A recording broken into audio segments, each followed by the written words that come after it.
Hey everyone, just wanted to make a quick video showing my setup for my electronic drum set and show you guys how I'm connecting it to EZDrummer3 on my computer and getting the audio back out to listen to. So real quick, I just have the Alessi Surge drum kit, and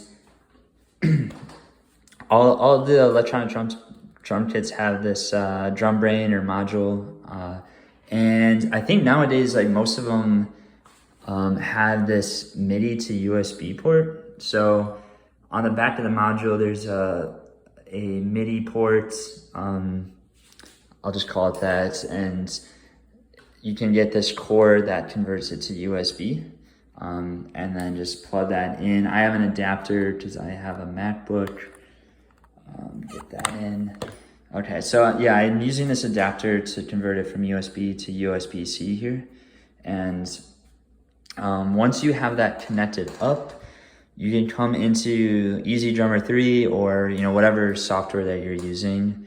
And I can see right now, like if I play, it's already registering on my computer, but the audio is going through my computer speakers, which we don't want. So what I'm gonna do is I'm gonna hop into settings here and go to audio MIDI setup.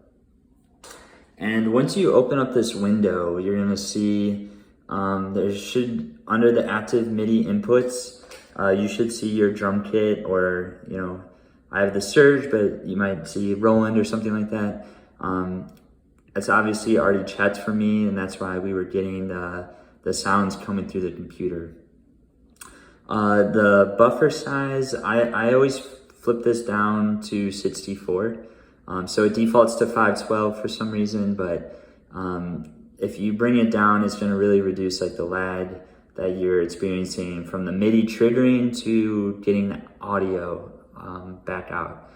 So if you have a better laptop, mess around, maybe go higher. I've just been sticking with 64 and it sounds pretty good.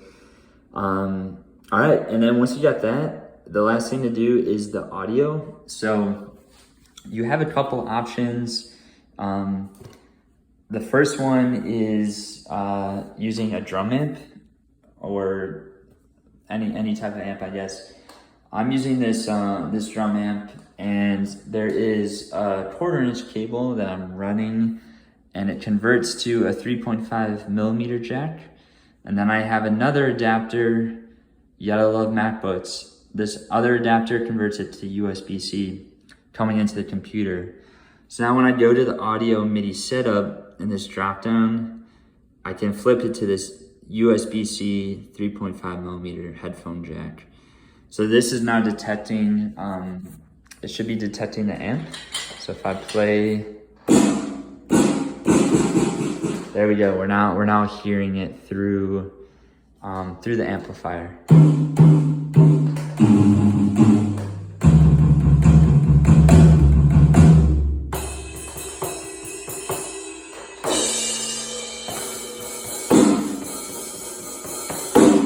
All right, you get the point. So that's the first option, of course.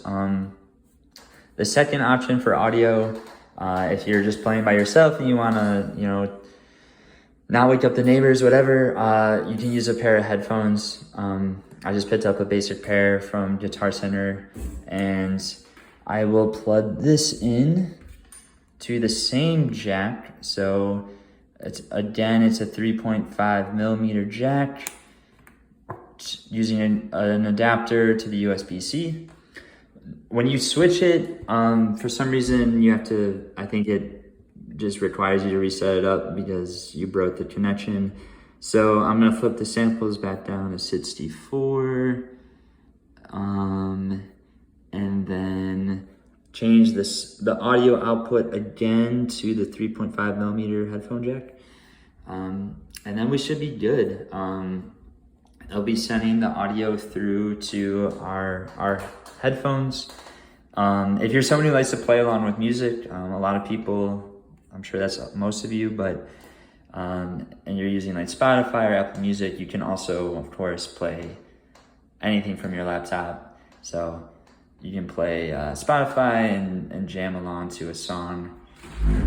You can hear the audio coming through here right now. And yeah, so that's pretty much the setup. Hope you guys find that somewhat helpful.